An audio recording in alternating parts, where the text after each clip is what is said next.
This review is presented by OneCarStereo, professional car audio manufacturer and supplier providing high-quality products. Just got back home to Stockholm after spending some Christmas vacation on the west coast. So back and forth, Halmstad and Stockholm is a little over 1,000 kilometers. And I must say that I'm rather impressed with this car, because whenever getting into a van or a van-based car, you get into thinking, all right, we'll in for some noisy ride, for some juddery ride, and that is due to a lot of volume, not that good stuffing, suspension that isn't too sophisticated.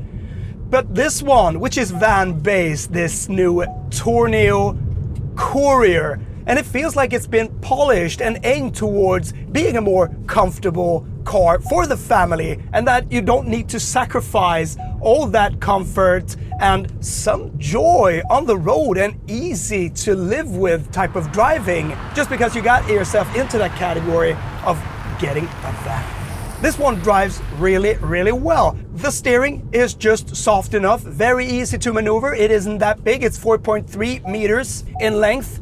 We got these speeding warning sounds that we just need to shut up.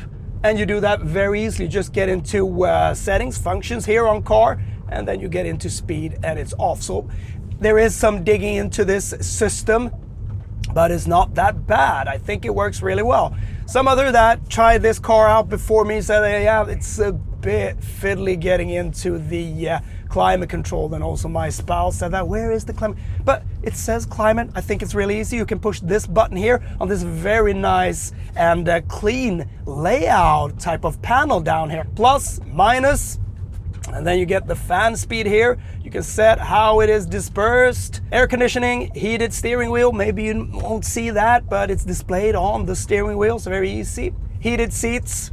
And I think this is intuitive. I think this works. I have no issues whatsoever managing this one, and also the navigation screen. And it is quick enough for me. And everything just boots up and connects really well when you connect your phone. Works just great.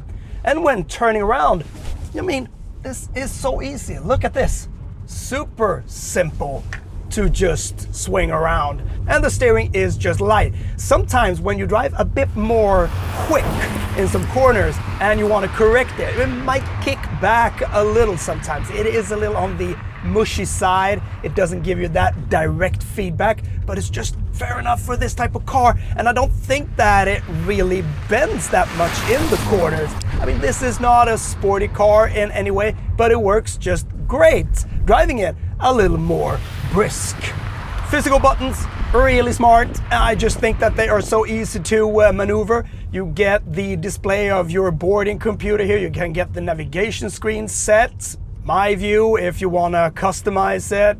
You can see your trip, you can see your service, status information, some voice commanding system that is just okay. 2 clicks on this lane assist and it just shuts off. Easy to just set your cruise control. Everything is just logic, like it. It's simple, it's clean. I like the look of everything in here. This little hole here, well, you can attach your phone if you got an attachment on your phone. Just put it on there. Really good. Start button here. You can navigate to a parking spot if you push that. If you push this one, then you get into driver assisted settings quickly. And I just think this works really, really good. It is being collected into the screen as in many cars nowadays, but it works really, really good. A big volume knob here with great feeling in it. No, I like it. And it feels a bit rubberized and it's got some resistance. Those vents here. Sure, it's a little plastic all around, but what do you expect from a car like this? Doesn't matter to me. I've never been offended by some plastic. I just think that it's rugged in some way. The electric window buttons has good feel to them. The stalks are good. You got halogen lights. They're not good. LED running daylights. Looks rather cool on this fairly boxy shape of a car, and that's what makes it cute, what makes it a bit charming, that it has this practical layout design, because it is practical. So the boot space, well, under the parcel shelf, you can put in about 560 liters. Removing that, packing all the way up to the roof. Well, that's about 1,100 liters. Pushing the seats forward, and you got well over 2,000 liters of boot capacity. So it becomes a very good transporter in that way, and that's the base essence of this car. This engine is not that bad. You got 1 liter 3-cylinder engine providing you with 125 horsepower. It is not that quick. 0 to 100 kilometers an hour is claimed to be around 13 seconds, but it still feels rather nippy. You can't control the gears in any way. You got this dual clutch gearbox, 7-speed.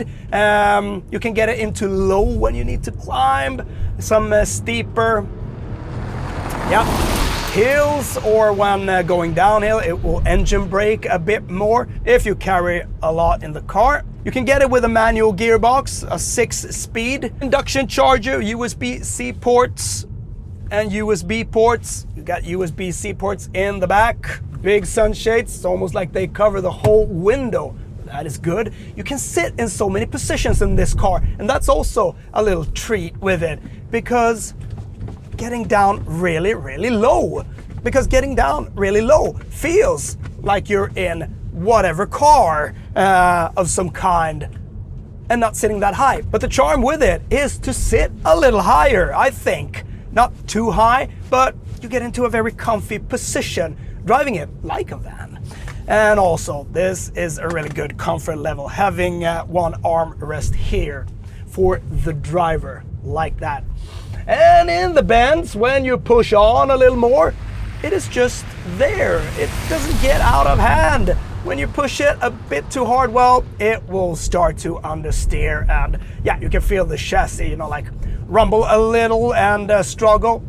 But you will never drive it like that. You will just be carrying a lot of people, a lot of luggage, getting on some adventurous rides and trips, because that's what Ford said. They want it to be a bit more of an adventure car. But every manufacturer nowadays wants to say that. Get into the nature, get out on some adventures with your car. Well, it's not four-wheel driven. Sometimes that is overrated. You don't often need four-wheel drive to get onto some gravel roads and out into the wilderness, unless you need to do real hardcore off-roading.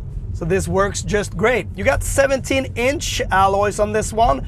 You can get 16, but I think that there is some noise sipping into the cabin, but not bad for being such a high car with such a big window. So the wind doesn't annoy me that much. Was driving on the motorway, and this engine, considering it's only got 125 horsepower, it only got 1 liter, it is rather strong in its character, and it just moves on. When driving at higher speed, it isn't too bad, and still it was a little windy, but it didn't feel like it caught it that much, and it was waving around in some way. It was steady as a train, and that's really impressive for this type of car.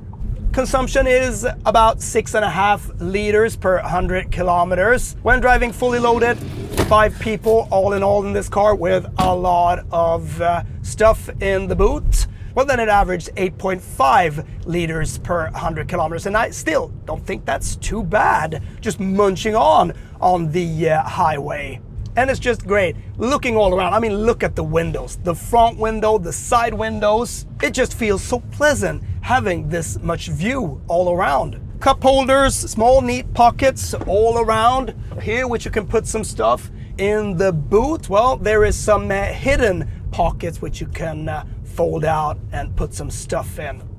Great. The back seats are not adjustable in any way, rather straight up, you know, a little harder padding back there, but kids don't complain, and I think that mostly it will be kids that will be sitting back there. You got 2 points of ISOFIX, so you can put in 2 ISOFIX baby seats. The seats in the front are good, fairly nice stuffing, a bit on the harder side, but nothing that really bothers in any way. Maybe the backrest here could have been a bit more hugging in its character. It's rather flat, so when driving a bit more you know, ambitious in the corners, you might swing out of them a little. Sometimes it feels like a diesel, this 3-cylinder engine, but when revving it out and start pushing it a little, it just gives you a good type of sound. Sounds rather mad, rather angry. I like that. Put their own label on this one, multi-activity vehicle. That's what Ford wants to call this. And it is. Whenever a car is that flexible with its boot capacity, they just throw in things. And even so, you don't need to organize your packing back in the boot. I think that's just great. You can just put in a lot of stuff on top of each other, all the way up to the roof. You will get everything in there, and then off you go. I love that type of boot space. So it's a bicolor, this one. You got the white roof, you got this bursting green color, which looks just, I think it looks good. I like this color. And then you can get some other colors, of course. You can get it in 3 different trim levels: Trend, Titanium, and Active. Active is the most well-equipped one, and that's the one that we're driving. So the price for the Trend starts at 319,900 Swedish crowns, Titanium 337,900 Swedish crowns, and the Active from 355,900 Swedish crowns. This model also comes in a fully electric version, 135 horsepower in that one. You will reach about 270 kilometers in range, so not that much. And it just looks fun, the way it's shaped, the colors, and the way you use this one. There is something with a practical car that always gets me. Sitting a little higher, being rather comfortable, easy to maneuver, and just tossing all your stuff into it. Kids and other stuff. And then off you go. And a plus is, of course, that is fairly fun to drive and also rather comfortable on the longer trips. Those sliding doors, sometimes when you sit in it, you need to close the door. My daughter, she's rather strong for being a 10-year-old. She had a little problem, shutting it while sitting in it. I didn't think it was that much of a deal, but sure, leaning backwards and needing to close it, it's maybe not the most comfortable way always. But from the outside, rather easy to just open. And in tight spaces, in parking garages and in tight parking spots, it's really good to have these sliding doors. You just step in very easy and you just step out very easily. So Ford wants to push out a car that is accessible, practical, and that works for most families in a practical and rather comfy way. This one does, but this specific one, fully maxed out, it is 400,000 Swedish crowns, and that is a lot of money. So you might look at something else when you know that the price can get up to that level, even though I still think it has something. It has that sort of unique selling point for what it is. Maybe I'm easily flirted, but I think it works really, really good. Having your whole family with you and also being able to put in a lot of stuff. That's what this is for. And that little extra cost on that, considering it is rather good to drive, it is comfortable, feels fairly motivated. Maybe a little too expensive, but you can go for the simple one if you don't need all accessories on this one. And that will just be fine. Ford's B platform, it's what it's built on, and it shares that platform with the former Fiesta and also the Puma. But this one is still a better pick. Practicality, it is a bit more attitude in that. So let's just see how it feels when we accelerate.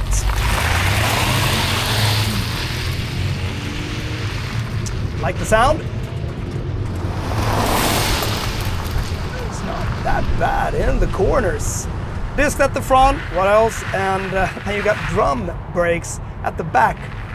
Just found them to be a bit inconsistent. They grab a little here and now when you drive at lower speeds, so it becomes a little bumpy at times. It's not the most smooth experience there, but on the road like this, not that big of a hassle. And of course there is some body roll to it, but I think you can maintain it, keep it in check. Because driving fast, that is not something that this car invites you to do. That big boot door, well, you need to shut that rather hard because I found it not to lock itself that well. You can't just let it down and it will shut itself. You need to push it, but even so, when pushing it fairly hard, it didn't really lock. So make sure to push it a little extra hard to shut it tight. All in all, I like this car and I think it's a perfect car for a family of 5. Of 4, even better, but still, the unique selling point with this car, even though it might get a little too expensive when getting up the trim levels, you might just need the trend. That will be just fine enough. But if you're really fond of some extra gadgets, well, then just add on. But this one, it cost 400,000 Swedish crowns, and that is, well, some money. But still, I think that this is a very usable car, and you need to think about that as well. How do you use it? How practical is it? And what type of level of comfort does it have? It has rather good comfort level, and you need to experience it driving a little longer to really determine that. And I can tell you that it has that comfort level. So if you think that it is a van and it will be very noisy and it will be a little juddery and that suspension isn't fair enough, then that is not the case. I think it works really, really well. And I think that the engine provides you with enough power to not feel too sluggish. So good transportation, practicality, comfort that is just fair enough. All of that adds up to an attitude, as I always say, that is a bit more cool.